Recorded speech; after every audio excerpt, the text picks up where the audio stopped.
¿Se ve bien ahí? Sí. Sí, señor. Muy bien, entonces, no te doy cruz.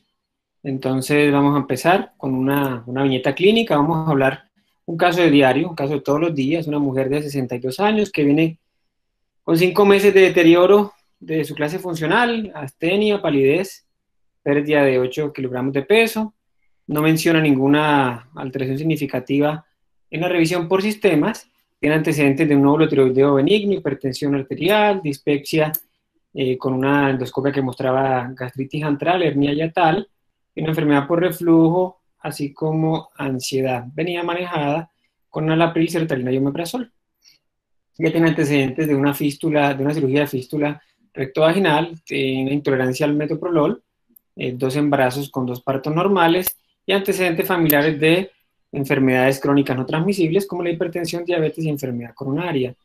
Cuando la paciente ingresa, se le hacen, por los síntomas generales, se le hace unos exámenes básicos, se le encuentra una hemoglobina 6, con un volumen corpuscular medio en 65, un ancho de distribución eritrocitaria de 19, plaquetas algo elevadas, algo de trombocitosis, con leucocitos, con un diferencial prácticamente normal. Entonces se le indican estudios de la causa de anemia, la ferritina tenía este valor, estaba disminuida con una LDH prácticamente normal.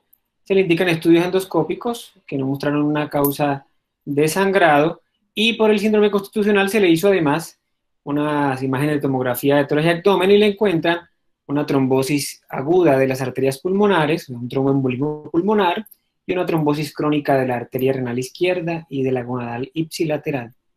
Entonces, con esta paciente que tiene un síndrome constitucional, le encontramos trombosis incidentales en los pulmones y en el abdomen, incluso en sitios poco frecuentes, como una vena gonadal.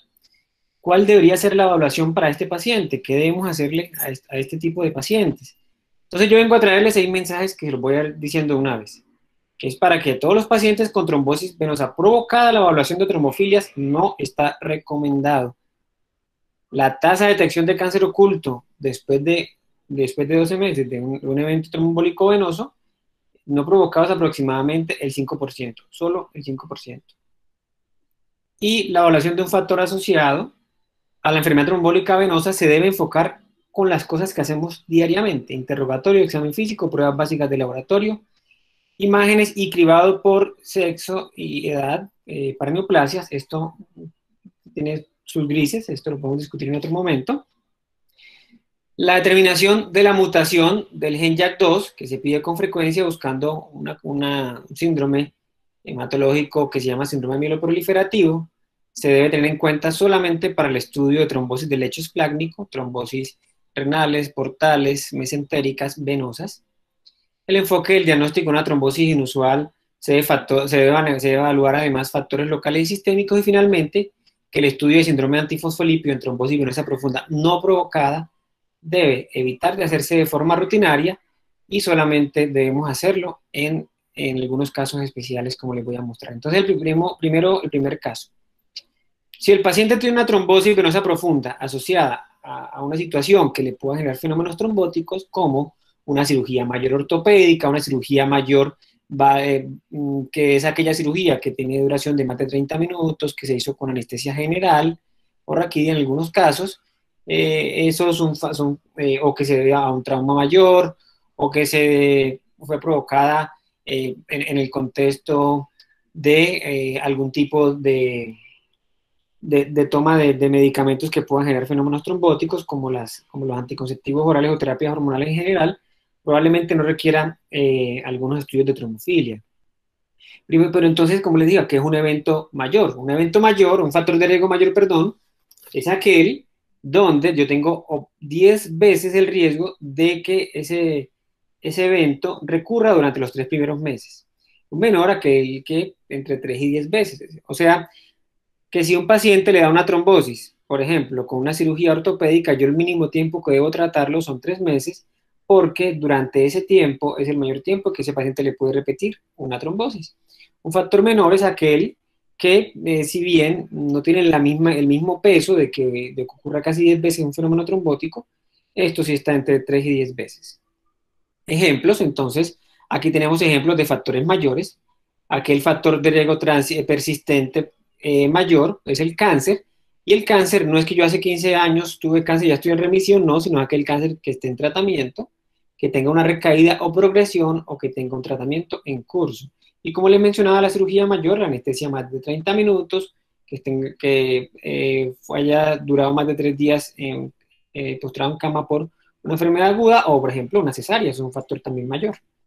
Entre los menores son todos los que hemos mencionado: terapias hormonales, embarazo, cirugías de menos de 30 minutos, inmovilizaciones. La obesidad solita también es un factor de riesgo a tener en cuenta, así como otras patologías como la enfermedad inflamatoria intestinal. Entonces, para esto, el tratamiento recomendado no debe ser más de 3 a 6 meses. El tratamiento por un factor provocado, por una trombosis con un factor provocado conocido, no debe ser más de 3 meses, más de 6 meses, perdón. Usted puede extenderlo un poquito más en algunas circunstancias especiales, pero de 3 a 6 meses es más que suficiente y usted está haciendo las cosas bien. Ya si el factor no fue un factor mayor, sino en otras condiciones que se hace más crónico, como por ejemplo el cáncer, usted puede quizás extender un poco más la terapia según las características del paciente. Muy bien, ¿y esto de qué viene? Esto viene de más de 19 revisiones sistemáticas, de 10 ensayos clínicos aleatorizados, donde demostraron que el riesgo de recurrencia de una trombosis cuando el factor mayor fue un evento no quirúrgico, era aproximadamente 4,2% año. Esto es relativamente alto.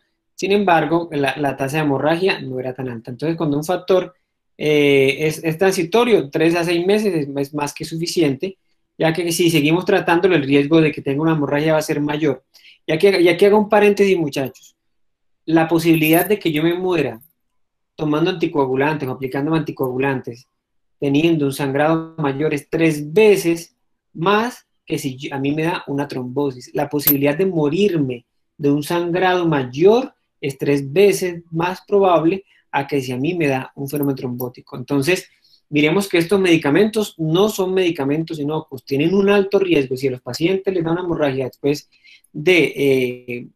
durante la terapia, la posibilidad de morir es mucho mayor. Entonces, mucho ojo cuando vayamos a elegir a cuáles pacientes yo debo extender la terapia más de 6 meses.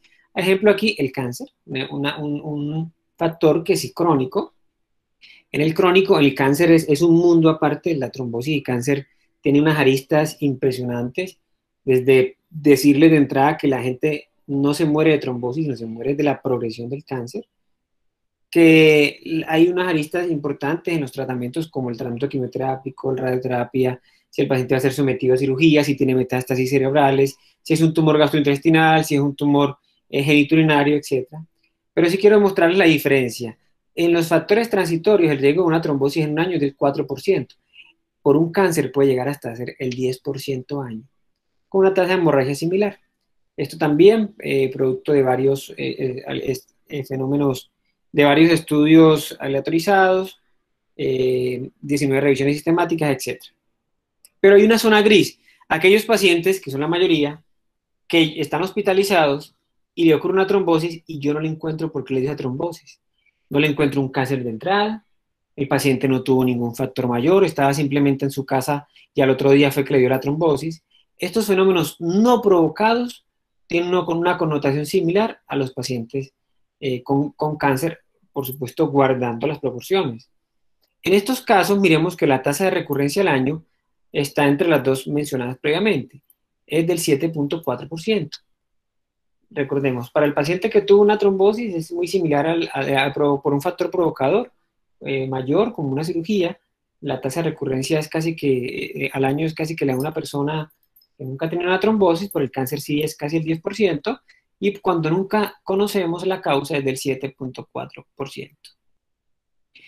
Esto nos llevó a pensar que esos pacientes en los cuales no encontramos la causa, o sea, aquellos con un componente crónico, podríamos extender la terapia de forma indefinida, siempre valorando los riesgos de sangrado. Esto también basado en los mismos ensayos clínicos aleatorizados. Entonces, después de llevar acabado el tiempo del tratamiento, cuando la trombosis es no provocada o el paciente tiene un cáncer o otro factor persistente mayor, yo podría continuar la terapia antitrombótica de forma indefinida, siempre y cuando yo evalúe con frecuencia el riesgo de sangrado. Esto es clave, muchachos.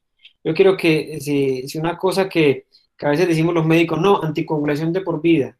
Yo creo que ese término deberíamos tratar de obviarlo o cambiarlo, perdón, por un tiempo extendido, a largo plazo, para que de esa forma no dejemos de evaluar nuestros pacientes y siempre tengamos en cuenta el riesgo de sangrado. O si no, vamos a tener pacientes de 90 años postrados en cama, 80 años postrados en cama, con mala funcionalidad, con múltiples complicaciones, múltiples comorbilidades, tomando un montón de fármacos y encima anticoagulados, y por nuestra persistencia o nuestro deseo de que siempre esté anticoagulado, podemos llevar a complicaciones. El riesgo de sangrado siempre hay que evaluarlo con el tiempo. Muy bien, entonces, segundo mensaje. La tasa de detección de cáncer oculto dentro de 12 meses después de un evento trombótico no provocado, o sea, aquel que nunca le encontramos porque le ocurrió el cáncer en la primera atención, es de solo del 5%. Entonces, miremos este registro, que es el registro Riete, que se van a cansar de verlo, incluso ya la Fundación Santa Fe en Bogotá, ya esperemos que pronto ya pueda tener pueda incluir pacientes en el registro Riete. Esto es un gran avance, que se incluyan pacientes latinoamericanos. Miremos acá qué es lo que pasa, muchachos. La mayoría de las veces, casi en la mitad de los casos, no sabemos por qué a los pacientes le dio una trombosis. En el 45% no sabemos, un 23% está asociado a inmovilidad y un 22% a cáncer. Ojo, esto es en el momento del diagnóstico. El paciente incluso ya viene con el diagnóstico de cáncer. Muchos de estas trombosis en cáncer son asociados o son encontrados de forma incidental en los estudios que le hacen para ver la progresión del cáncer, como las tomografías de tórax y abdomen, como sucedió en nuestra paciente, y con menos frecuencia en otro tipo de circunstancias, como por ejemplo en los viajes. Mire que la trombosis asociada a un viaje no representa ni el 2 ni el 3%, perdón, en la mayoría de los pacientes evaluados en el registro Riete al 31 de marzo del 2021. Entonces miren cómo un viaje prolongado sí hay un factor a tener en cuenta, pero no es aquel caso como pensábamos antes. La mitad de los casos no sabemos qué es lo que le pasó. Esto se mantiene tanto en hombres, esto es para registro para hombres, y también se mantiene para mujeres. Quizás en mujeres hay un poquito más se incluye un poco más por la terapia hormonal, pero prácticamente la mayoría de pacientes nunca llegamos a saber por qué le ocurrió una trombosis. De los pacientes que tenían cáncer al momento del diagnóstico, ojo, cáncer evidente al momento del diagnóstico. Y aquí hago un paréntesis muy importante, es que los pacientes con trombosis y cáncer tienen manifestaciones clínicas claras de síndrome constitucional, tienen anemia, y la mayoría de hallazgos son muy fáciles de encontrar.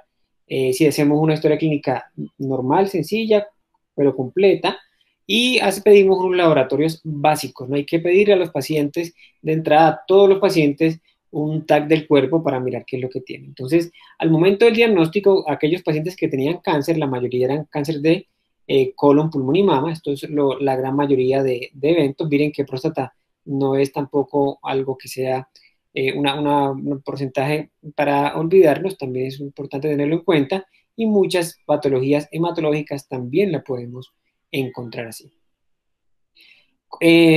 Respecto a hombres, en hombres mantiene la proporción de pulmón, próstata y colon, y en mujeres, por supuesto, mama, que es una de la neoplasia más frecuente del mundo, que esto hay capítulos enteros en los grandes congresos de oncología, es de lejos la enfermedad, la neoplasia más frecuente encontrada. Pero ¿qué pasa en el seguimiento a 12 meses? Y esto, miren muchachos, a 12 meses, aquellos pacientes que fueron no provocados, se les encontró solamente cáncer en el 4.4% en el registro Riete, o sea, no llega al 5% incluso que les mencionaba hace un momento.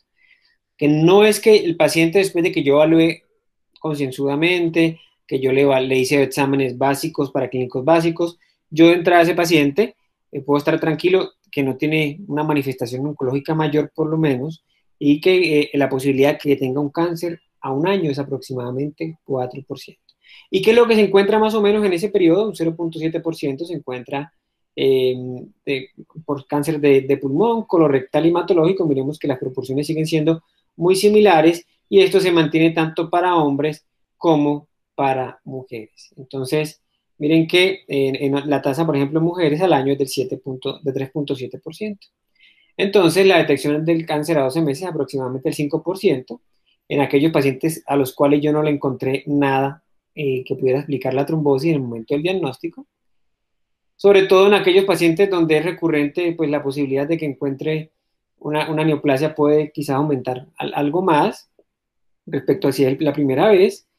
Y parece que la edad es el único factor de riesgo consistente con mayor riesgo de cáncer oculto.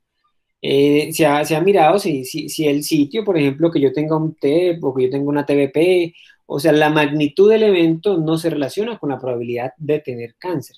No es que porque a mí me dio un TEP más grave, yo tengo más probabilidad de que me dé cáncer que al que le dio un TEP más suave, no. Entonces, esto es muy importante. Y esta tabla nos muestra que el factor de riesgo que tiene mayor probabilidad o que se asoció más a tener un cáncer oculto son aquellos pacientes que tenían más de 60 años, en los casos de trombosis no provocada. Entonces, esto es muy importante. La edad definitivamente sigue siendo el principal factor de riesgo a trombosis asociada a cáncer. Y también aquellos pacientes con enfermedades pulmonares crónicas, pero esto podría ser más bien un epifenómeno, ya que los pacientes asociados a enfermedades pulmonares crónicas son tabaquistas, y miremos que abajo, que el tabaquista activo sí tiene mayor probabilidad de desarrollar cáncer. Entonces, muchachos, esto es esencial, la edad y el tabaquismo como dos de los factores principales que debemos tener en cuenta. Y de los exámenes de laboratorio, la anemia, la trombocitosis, y la trombocitosis es muy importante. A veces nosotros vemos plaquetas de 500.000, 600.000, 700.000, ¿no? Están un poquito altas, señor, eso no tiene ningún inconveniente. Ojo, eso hay que siempre tenerlo en cuenta y mirarlo en el contexto en que lo estamos evaluando. Miremos que ese hallazgo tan sencillo como una trombocitosis, que lo podemos encontrar en un hemograma en cualquier nivel de atención de salud, nos puede ayudar a detectar o a buscar pacientes con probabilidad de tener neoplasia.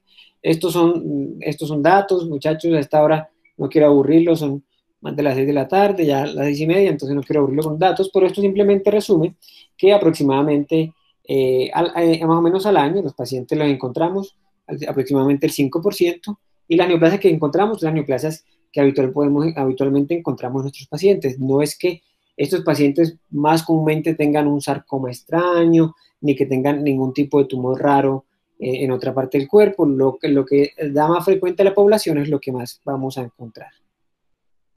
La tercera cosa, los exámenes que yo debo hacerle a este paciente, mi paciente, el que estaba viendo al principio, son exámenes muy sencillos. Yo no debo ponerme a pedirle exámenes raros al paciente, y menos, muchachos, marcadores tumorales como antenocarcinoma embrionario, como sea 19.9, como sea 125, fuera de un contexto clínico imagenológico que soporte pedir este tipo de pruebas.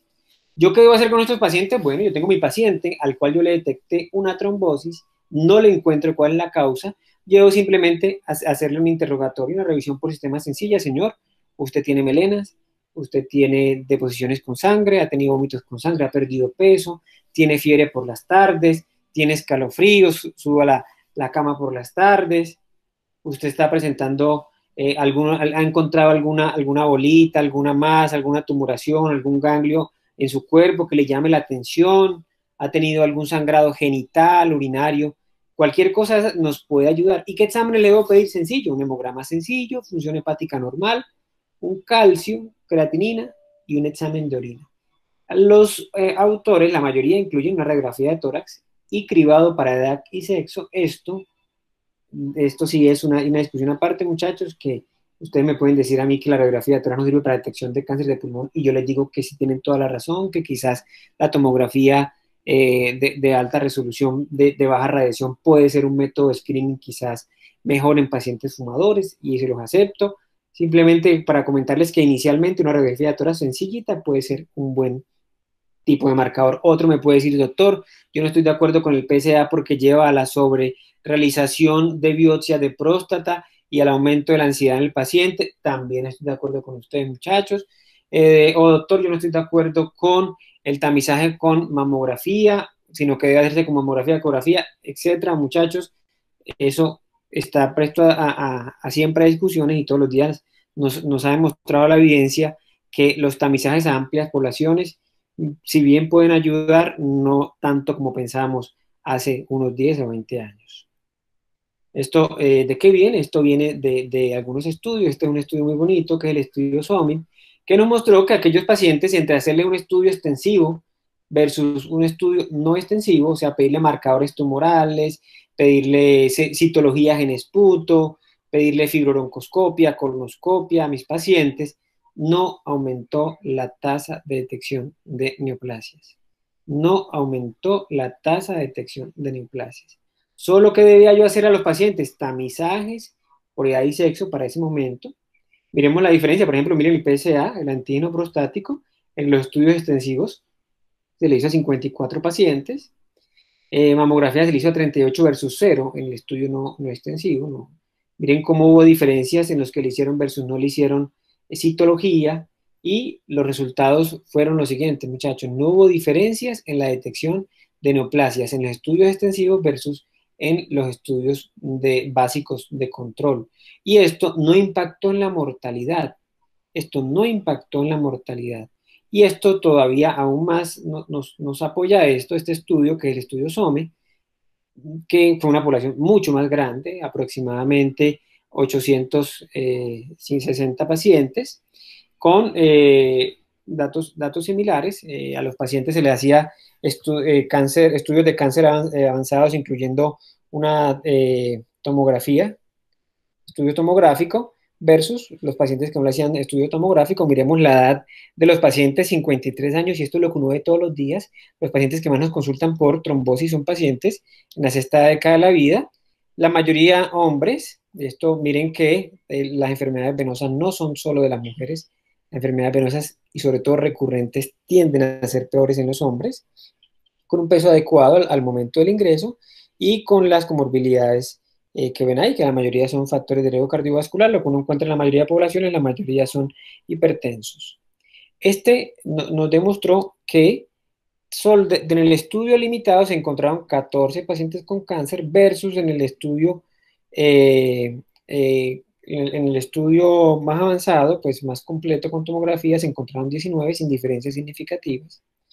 Y durante el seguimiento a un año, estos pacientes se les detectó en el paciente, en el estudio, en los de control, perdón, los que se limitaba los estudios, se encontraron 4 neoplasias nuevas en el transcurso de un año, mientras que en aquellos que hicieron estudios avanzados se les encontraron 5 a un año, tampoco diferencias significativas.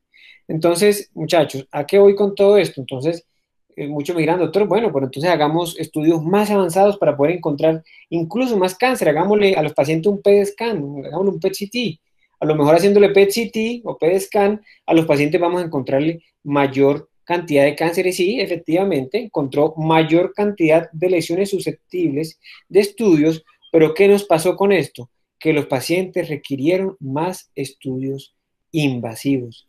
Estos pacientes requirieron después más biopsias, estos pacientes requirieron mayor cantidad de seguimientos por otros médicos. Y esto, mire, por ejemplo, en los estudios invasivos, en los pacientes que se le hizo PET scan versus los que no se le hizo PET scan, de estos pacientes, vamos a ver que cuando tiene un asterisco, es que el paciente se le diagnosticó cáncer, y cuando tiene un punto es que el paciente no se le diagnosticó cáncer. En aquellos que se le hizo biopsia de próstata, 3 tenían cáncer. En aquellos que le hizo colonoscopia, solamente uno de los 3 tenía cáncer. En aquellos que le hicieron biopsia faríngea, 2 tenían cáncer. Y en estudios endoscópicos de páncreas, uno sí y uno no. Entonces miren cómo aumentó la cantidad de estudios invasivos versus en los pacientes que no se le hizo el estudio. Miren que aquí también hubo biopsias de próstata, biopsias de hígado, se le hicieron endoscopias, estudios de endometrio, etc. Y esto no impactó. Entonces, muchachos, para como les digo, hablar de tamizaje y cáncer, nos podríamos llevar aquí toda una mañana. Cada uno de estos cánceres tiene una forma de hacer tamizaje muy importante que cada vez, y gracias a Dios, no hacemos más tamizaje con marcadores tumorales. Los invito a que en cualquier momento, cuando tengan duda de cuál debe ser la forma de hacer screening en sus pacientes, ahí está el link en el ANSCN, viene esto es de publicación reciente, esto es del año 2021, miren que la mayoría son 2021, les explican cómo ustedes deberían enfocar cada uno de los pacientes según el riesgo, tanto de detección de cáncer de próstata, pulmón, mama, colorectal, etc. ¿Listo? Y entonces, para ir como llegando a algunas recomendaciones, recordemos estos estudios se le deben hacer solamente apropiados para la edad y sexo, y en eventos no provocados, recurrentes o trombosis en sitios inusuales. La mayoría son suficientes con un screening o un tamizaje, que no debería ser como la palabra tamizaje, pero con los estudios limitados es suficiente, o relacionados con edad y sexo. Yo podría algunos pedirles este gen, JAK2, ya lo vamos a ver en algún momento a quienes se lo vamos a pedir. Entonces, muchachos, la mutación B617F, el gen JAK2, que es una de las mutaciones que se asocia a síndromes mieloproliferativos, que son los síndromes mieloproliferativos, son aquellos en los cuales la línea mieloide aumenta de manera considerable, y lo vamos a ver en enfermedades como la trombocitosis esencial, la policitemia vera, en la mielofibrosis primaria, etcétera. Y este gen solamente deberíamos pedirlo para estudios de trombosis en el lecho esplácnico, o sea, en aquel paciente en el cual yo le detecto una trombosis, por ejemplo, en la porta que no sea explicada por una cirrosis, o en aquel paciente que tenga un trombosis de las venas suprahepáticas no explicadas por intervenciones u otro tipo de patologías, o en aquel paciente que tenga una trombosis venosa mesentérica fuera de una peritonitis, etcétera. O sea, que tenga algo que lo pueda explicar, yo podría mandarle esto. Pero si tiene, por ejemplo, una trombosis en la retina, no. Si tiene una trombosis en un brazo, no. Esto solamente tiene utilidad en los pacientes con trombosis en el lecho esplácnico. ¿Esto por qué?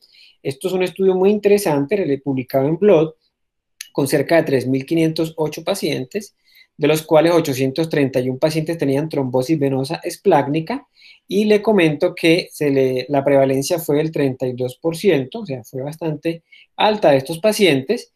Y miren una cosa que es importante, la mitad de los pacientes a los cuales les dio una trombosis en el lecho esplácnico y tenían esto positivo, no habían desarrollado ninguna manifestación hematológica, todavía ni siquiera tenían policitemia, todavía no tenían mielofibrosis, todavía no tenían trombocitosis, para pensar, o sea, no tenían todavía alteraciones hematológicas, y ya la mitad tenía trombosis en el lecho esplácnico.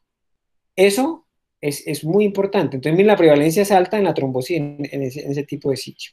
Pero no para los pacientes que tengan un TEP. El 0.8% de los pacientes tienen este gen. 0.8. Y trombosis del cerebro, de los senos durales, de los senos venosos durales, apenas el 2.5%. O sea, trombosis en otros sitios, poco probable de que se trate de un síndrome mieloproliferativo.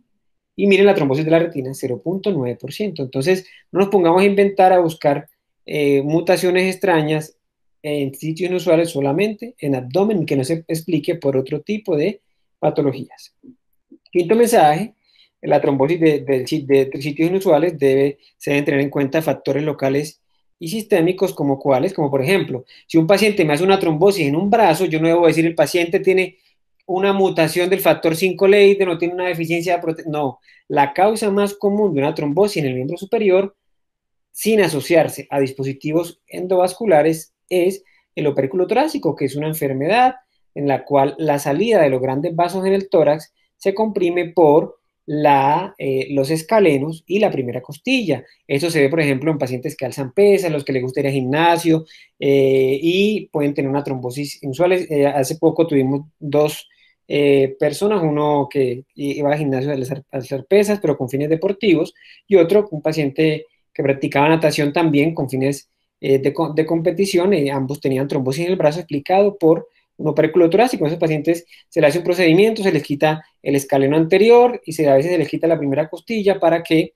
de esa forma puedan ejercer menos presión. Entonces miren que la trombosis en sitios inusuales no siempre indica cáncer o cosas o trombosis extrañas o causas raras. Muchas veces las cosas son sencillas. La causa más común de trombosis de la vena porta es la cirrosis. No hay que ponerme a buscar cosas extrañas, lo primero que yo descartar es una cirrosis. Y la oclusión de la vena de la retina también no se debe a cosas raras, se debe a cosas que podemos ver con frecuencia, como el glaucoma de ángulo abierto, patologías inflamatorias locales o enfermedades sistémicas que son factores de riesgo cardiovascular como la hipertensión, diabetes y dislipidemia, incluso hablando de trombosis venosas de la retina. Este mensaje, ¿a quién yo debo pedirle estudios del síndrome antifosfolípido? Y esto sí quiero que se lo graben en la mente, muchachos, tómenle un pantallazo, guárdenlo por ahí, entre tanta cosa que todos los médicos les quieren que se aprendan, pues yo quiero que se aprendan esta diapositiva o la tengan a la mano. Esta diapositiva indica a quién yo debo mandarle estudios de síndrome antifosfolípido. Porque uno ve que le mandan estudios de síndrome antifosfolípido a un señor de 80 años, un señor de 70 años, a una señora de 65 años, fumadora, que tiene un montón de factores de riesgo para tener cualquier otra cosa, y le piden síndrome antifosfolípido.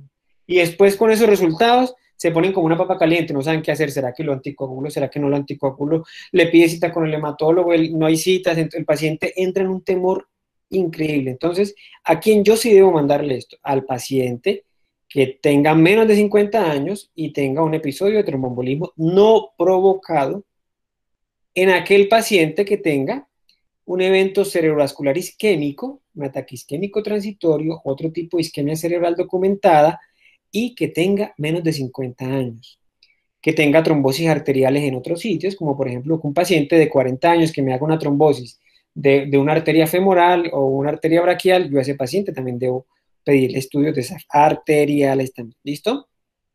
Bueno, aquellos pacientes que tengan una trombosis por un factor desproporcionadamente leve, doctor, yo hice apenas un viaje de Bucaramanga a Barranca, me eché 3 horas máximo y además de eso, tiene otras cosas que nos hacen pensar que tenga algo más, como livideo reticular, artralgias, artritis, caída del cabello, fotosensibilidad, úlceras orales, rash, trombocitopenia, TTP prolongado u otras manifestaciones clínicas de autoinmunidad. En aquellos pacientes que tengan trombosis en sitios inusuales o trombosis microvasculares, o en aquellos pacientes que tengan recurrencia que no sea explicada porque es que el paciente no le han entregado la droga en el seguro, o es que el paciente no quiere tomar la droga, o porque en el seguimiento le encontramos un cáncer. Esto porque está demostrado que los pacientes que tengan síndrome antifosfolípido pueden desarrollar mayor probabilidad de eventos recurrentes y no así los pacientes con otro tipo de factores heredables. Y esto, muchachos, es importante que lo vean porque si bien estos factores heredables me pueden predisponer a una primera trombosis, miren que el riesgo relativo para hacer una segunda no es tan alta, es más bien baja.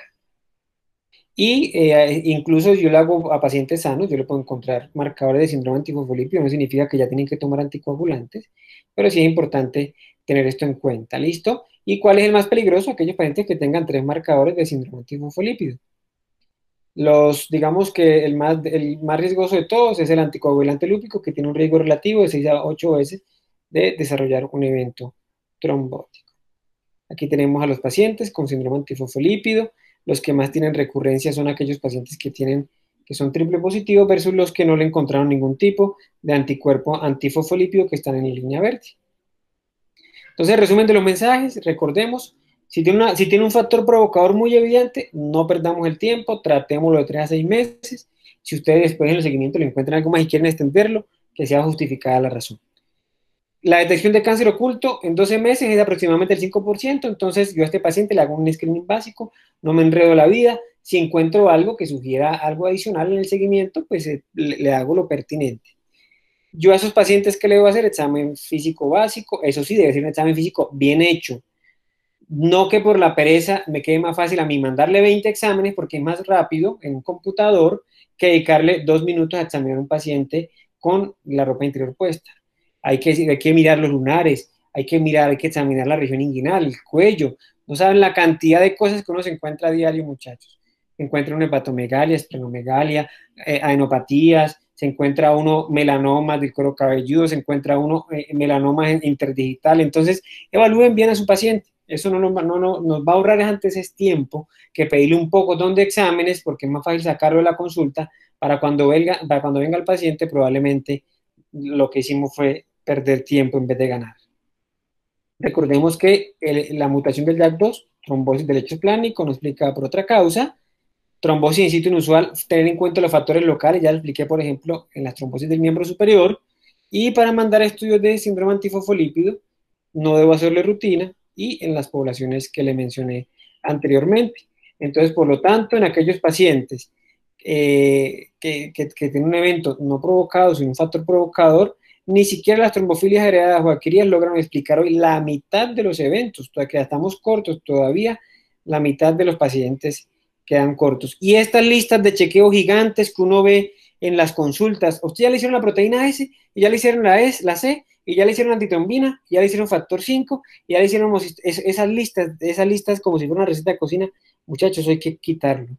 No siempre nos aportan datos que impliquen un cambio terapéutico. Recuerden que cuando nosotros mandamos un laboratorio, hay muchas razones para mandarlo.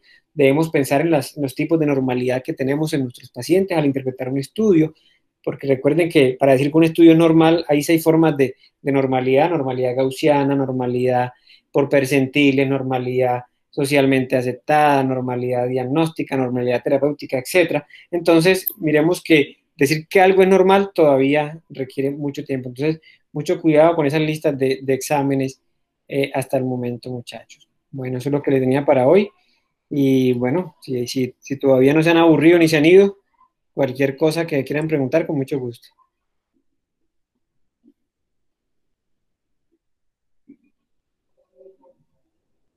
Muchas gracias, doctor, por la charla. No sé si alguien tenga alguna pregunta. No sé.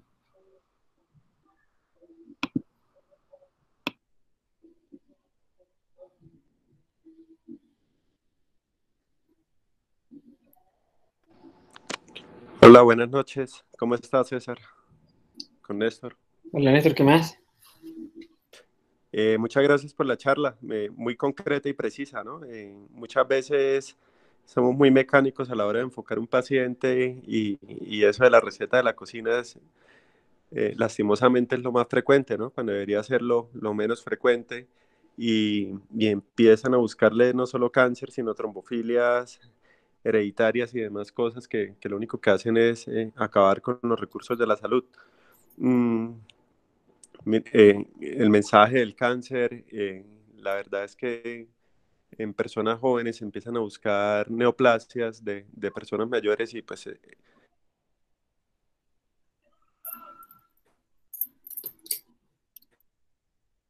Aló. Oh,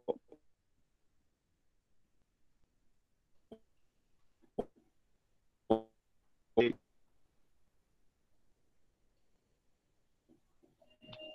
yo, Néstor, casi no te escucho, o será que será mi No, una sí, doctor Néstor, es que se está entrecortando pregunta, la llama cuando habla. no sé, ¿ahora me escuchan mejor? Sí, sí, sí. Ah, bueno. Bueno, le digo rápidamente que muchas gracias por la charla, que unos mensajes muy concretos, muy claros. La verdad es que uno siempre debe transmitir el mensaje a los estudiantes y a los médicos de el uso racional de los recursos de la salud y buscar cáncer en personas sin factores de riesgo, así tengan eventos trombóticos, ya usted nos lo demostró que no es costo efectivo. Y los gastos que uno tenga en un paciente que no los amerita, se los está quitando a otras personas que sí los necesitan. Entonces, gracias por ese mensaje. Lo que yo le decía en cuanto a mi pregunta es que los pacientes con COVID muy frecuentemente hacen eventos trombóticos y uno los recibe ya en la hospitalización con, por ejemplo, un tromboembolismo pulmonar sin trombosis venosa profunda y siempre queda la duda de hasta cuándo mantenerle la anticoagulación, ¿no? Y qué otros estudios hacer para definir el retiro. Y la otra pregunta es, ¿qué experiencia tienen en los pacientes con enfermedad inflamatoria intestinal? Si eso depende de la actividad de la enfermedad, me refiero en términos de la duración de la terapia, ¿no? Si se anticoagulan para siempre o si ya usted nos dijo que ese término no lo debemos usar, o si cuando la actividad de la enfermedad esté controlada se puede retirar o si no hay evidencia en eso. Gracias. Claro que sí. Bueno, la primera pregunta, el COVID es una cosa que debemos todos hacer introspección de que esto va a estar con nosotros muchísimo tiempo. Entonces, la pregunta es muy pertinente y sin hablar mentira, Néstor, más o menos desde la segunda mitad del año pasado, el segundo semestre y este semestre, vemos las complicaciones trombóticas impresionantes en los pacientes incluso post-COVID.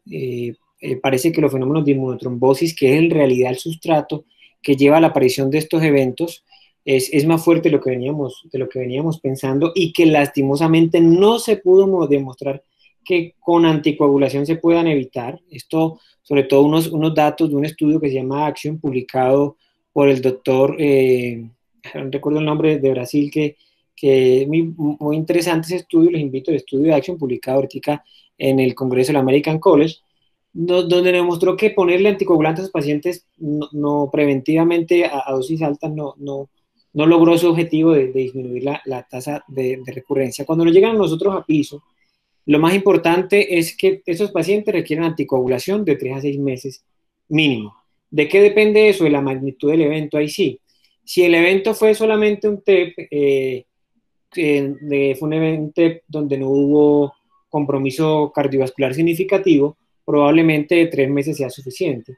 Pero si ese TEP tuvo hipertensión pulmonar aguda, si ese TEP tuvo acompañó de elevación significativa de troponinas, si ese TEP además tenía una trombosis venosa profunda proximal, yo a ese paciente por lo menos debo extenderlo a 6 meses. Ya más de ese tiempo sí depende de otros factores asociados, como que este paciente haya quedado lastimosamente dependiente de oxígeno, que quedó en un plan remeo, que este paciente quedó con limitación severa a la movilidad. Yo en ese paciente podría plantear la posibilidad, y eso sí, fuera de cualquier tipo de evidencia de peso, de extender algo un poco más la terapia. Pero lo que la mayoría de las veces es 3 meses en los eventos donde la complicación del cuadro clínico no fue el TEP, sino fue COVID per se. Sí, y sí más tiempo en aquellos pacientes, como les mencionaba, donde yo le encontré hipertensión pulmonar aguda, importante, troponina elevada, el paciente se inestabilizó durante el evento, se acompañó de TBP proximal, o sea, de ilíaca, femoral o poplitea, no que le encontré una TBP distal, que es lo que la mayoría de veces uno encuentra en estos pacientes, o sea, del TEP asociado a TBP distal, proximal, perdón, sí le prolongó a 6 meses. Y la mayoría de eventos, gracias a Dios, de los eventos de trombosis venosas en los pacientes con COVID son infrapopliteos y la mayoría de las veces les va muy bien y a los 6 meses o a los 3 meses ya están bien. Ojo en aquel paciente que tuvo hipertensión pulmonar aguda al ingreso. Ese paciente que hizo TEP, hizo hipertensión pulmonar aguda durante el evento, ese paciente debe hacerle un nuevo ecocardiograma, pues si ese paciente persiste con hipertensión pulmonar, estos pacientes son susceptibles de desarrollar hipertensión pulmonar tromboembólica crónica. Hace falta mucho más que pedirle solo el eco para confirmar el hecho, pero si este paciente tiene hipertensión pulmonar persistente, probablemente, Néstor, haya que extenderle más la terapia, porque estamos en un contexto de una enfermedad distinta, que es la hipertensión pulmonar tromboembólica crónica, incluso si el evento haya sido provocado. Y esto porque es importante, porque estos pacientes con COVID, muchos tienen neumopatías o enfermedades respiratorias, perdón, crónicas asociadas a exposición a tóxicos ambientales, el tabaco o humo de leña. Entonces, quizás estos pacientes pueden hacer otro tipo de hipertensión pulmonar, por eso es importante primero determinar si realmente es tromboembólica crónica o no, y hasta que no se determine es mejor dejar la anticoagulación. Y esto sí es algo que hemos discutido incluso en el grupo, porque todas las guías dicen 3 a 6 meses, sí, pero aquel paciente que queda con la presión pulmonar alta, yo prefiero, o las guías nos dicen cada vez más que quizás yo pueda dejarle un poquito más la terapia. Y la segunda pregunta, que era, ahora se me olvidó cuál era, En enfermedad inflamatoria intestinal, sabemos que es un factor de riesgo para eventos trombóticos, pero la duración de la terapia, pues no me queda claro si depende de la actividad de la enfermedad o no. Gracias. Listo. Entonces, el paciente con enfermedad inflamatoria intestinal, que es la que más se ha asociado a fenómenos trombóticos, más que incluso que la enfermedad de Crohn. Con la enfermedad de Crohn hay grises en la evidencia, no tienen un comportamiento distinto, y usted más que nadie sabe que tienen una fisiopatología y un componente histológico totalmente distinto. Entonces, en los pacientes con enfermedad inflamatoria intestinal durante el evento agudo, lo tratamos lo que nos deje las manifestaciones de sangrado. La verdad es que estos casos son un reto porque estos pacientes tienen rectorragia severa y recurrente, por lo tanto muchas veces nos vemos limitados a solamente dejarlo anticoagulado por 3 meses a dosis plena, incluso muchos requieren la colocación de filtro las primeras 4 semanas solamente, las primeras 4 semanas mientras se trata de estabilizar la enfermedad, y luego una vez la enfermedad empieza a estabilizarse, se evalúa con el paciente el riesgo de sangrado también. ¿Qué hacemos en nuestro grupo? En nuestro grupo, los pacientes que tengan un evento trombótico asociado a enfermedad inflamatoria intestinal y que por cualquier razón no lo pudimos dejar anticoagulado sino 3 a 6 meses, lo que optamos es por disminuir la dosis del anticoagulante. Dejamos rivaroxaban 10 miligramos una vez al día o apixaban 2.5 miligramos cada 12 horas, dada la variabilidad que han tenido estos pacientes o las dificultades que tienen la mayoría para la entrega de estos medicamentos. Entonces uno se ve a veces limitado a tener que disminuir las dosis y no dejar las dosis plenas como se utilizan en algunos otros tipos de pacientes. Muchas gracias, César. Otra cosa que le quería preguntar es, ya hablando del caso clínico que vimos al principio, a veces a uno le da temor el inicio de la anticoagulación en los pacientes con anemia severa. Quería saber si uno debe corregir la anemia, si es una contraindicación relativa a iniciar anticoagulación o si hay que hacer estudios antes para descartar sangrado y ahí sí iniciarla. ¿Cómo manejan eso? Por ejemplo, en este caso que vimos, tiene una anemia muy importante y necesito iniciar la anticoagulación de manera prioritaria, entonces la anemia me va a favorecer el riesgo de sangrado. Buena pregunta. Esto pasa como en los pacientes con síndrome coronario. Si un paciente tiene un síndrome coronario sin elevación del ST y tiene anemia, muchas veces los mismos cardiólogos les toca diferir el procedimiento porque si este paciente tiene, y hablando del contexto, sin elevación del ST, sin otros signos, otros factores de riesgo, por supuesto, que tiene sin elevación del ST con angina persistente, pues hay que intervenir al paciente, pero en los pacientes que tienen un síndrome coronario sin elevación del ST o que tienen un evento trombótico agudo, nosotros, si no tiene una manifestación de sangrado evidente, si no tiene melena, rectorragia, hematemesis, si no tiene hematuria evidente al examen físico, y si el paciente no tiene una estabilidad, nosotros sí nos arriesgamos a iniciar la anticoagulación con heparinas de bajo peso molecular, ya que la vida media es baja. A esos pacientes sí se le hace otros estudios adicionales para determinar el origen del sangrado, pero si no tiene manifestaciones macroscópicas del sangrado, si no hay anemización en menos de 24 horas en el control con hemograma, o con más tiempo, o el paciente no tiene ninguna manifestación de hipovolemia, nosotros sí iniciamos la anticoagulación. Entonces, el consejo es, si el paciente tiene anemia y si la anemia es significativa, las indicaciones de transfusión de hemoderivados es la misma que en en las otras condiciones, o sea, no que el paciente tenga 6 de hemoglobina, como en el caso, no nos interrumpió o no nos dio una barrera para el inicio de la anticoagulación en este paciente, ya que este paciente no tenía ninguna manifestación de sangrado, miren que la revisión por sistema no los mencionó, y el paciente se mantenía estable hemodinámicamente. Entonces, si le iniciamos la anticoagulación sin ningún tipo de complicaciones en este tipo de pacientes. Ojo, ¿qué es lo que no debemos iniciar? Terapias orales. Las terapias orales, si no, porque la vida media es mayor, la absorción es distinta, y estas terapias sí pueden asociarse a que si el paciente llega a sangrar, vamos a tener más dificultad para la reversión de la anticoagulación, mientras que las heparinas tienen la ventaja de poderse revertir con protamina, o simplemente el tiempo hace que estos medicamentos disminuyan su eficacia. Entonces, no es una indicación de transfusión, las indicaciones de transfusión siguen siendo las mismas en estos pacientes.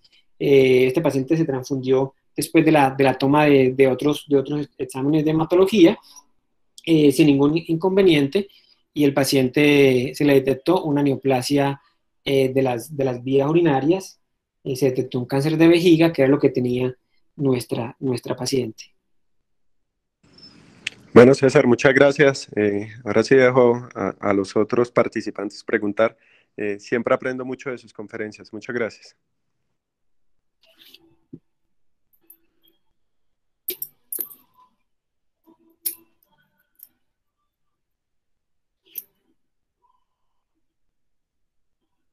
No sé si alguien tenga alguna pregunta de los que estamos acá presentes. Pregunten sin pena, muchachos, que no hay pregunta mala. Aquí no tiene que ser ninguna pregunta de ningún tipo de calibre raro, ni se sientan que hay pregunta. Siéntanse con toda la tranquilidad a preguntar, que no hay pregunta boba. El bobo es el que se queda con la duda. Así que coméntenos lo que ustedes quieran preguntarnos y con mucho gusto les respondemos. Y si ya quieren ir a comer y a descansar, pues no hay ningún problema también.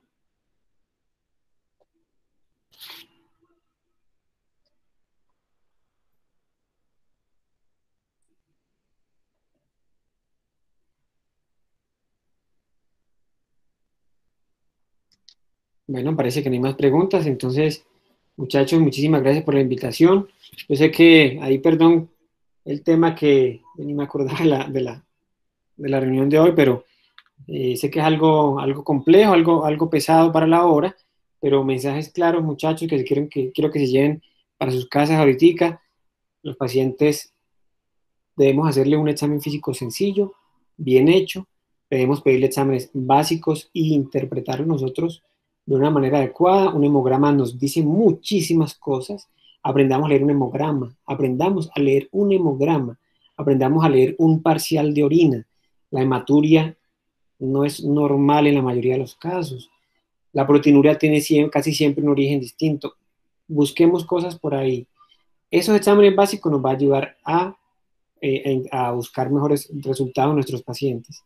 Y los exámenes extraños no siempre nos traen la respuesta. Recuerden que cuando cascos suenan, debo pensar en caballos y no en cebras.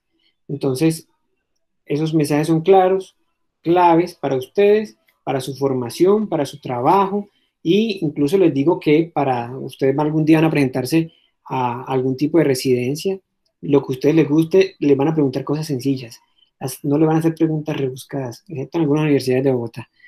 Pero de resto, les digo, muchachos, que la respuesta es fácil, la respuesta está ahí. Entonces, espero que les haya gustado la charla, y si no, pues, ¿para qué me invitan? Doctor, qué pena, hay una pregunta, acaban de hacer una pregunta en el chat. Preguntan que para estimar el riesgo de sangrado aconseja algún score o escala en específico. Bueno, sí, digamos que en hematología, nosotros en los pacientes con enfermedad trombólica venosa no tenemos una escala que prediga sangrado como quizás en la fibrilación auricular.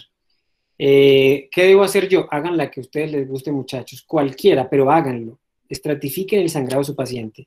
El Hasbled, por ejemplo, puede ser una excelente opción, lo pueden utilizar. Sé que se hizo para fibrilación auricular, pero también hay estudios donde lo utilizan para enfermedad trombólica venosa. Entonces, mi consejo es, no importa con qué lo hagan, pero háganlo. Si hay score del chest, hay score Murray, pueden utilizar la que a ustedes les guste. No importa con cuál lo hagan, pero háganlo. Estratifiquen, evalúen el riesgo de sangrado de sus pacientes. Les digo esto ¿por qué? ¿Y por qué me parece pertinente la pregunta? Y incluso les digo la respuesta del Hasbet también, porque ustedes a medida que van pasando en la medicina se van a encontrar con un montón de escalas que ustedes ya después no se van a acordar para qué utilizan. Apréndanse una. Si Hasbled les sirve para hacerlo, háganlo con Hasbled. No hay ningún problema. Esto, aunque se hizo para fibrilación auricular, puedo extrapolarlo a mis pacientes con enfermedad trombólica venosa, pero háganlo siempre. Y aparte, siempre háganlo con un poquito de sentido común.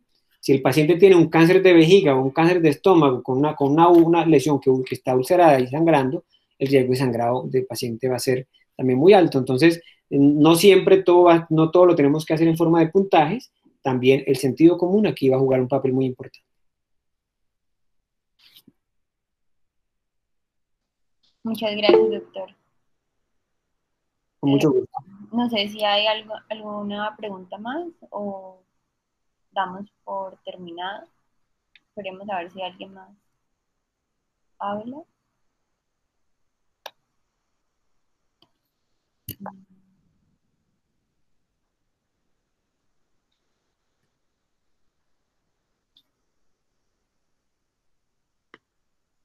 Bueno, creo que nadie más, entonces pues la verdad, muchas gracias doctor por compartirnos y brindarnos parte de su tiempo para la realización de esta charla tan buena, la verdad, con cosas muy claves para nuestro futuro. Y de igual forma el doctor Néstor Blanco por su acompañamiento y apoyo y participación en la misma charla. Y gracias a todos los que asistieron el día de hoy. Bueno, muchachos, con mucho gusto, buenas noches. Nos vemos en el futuro.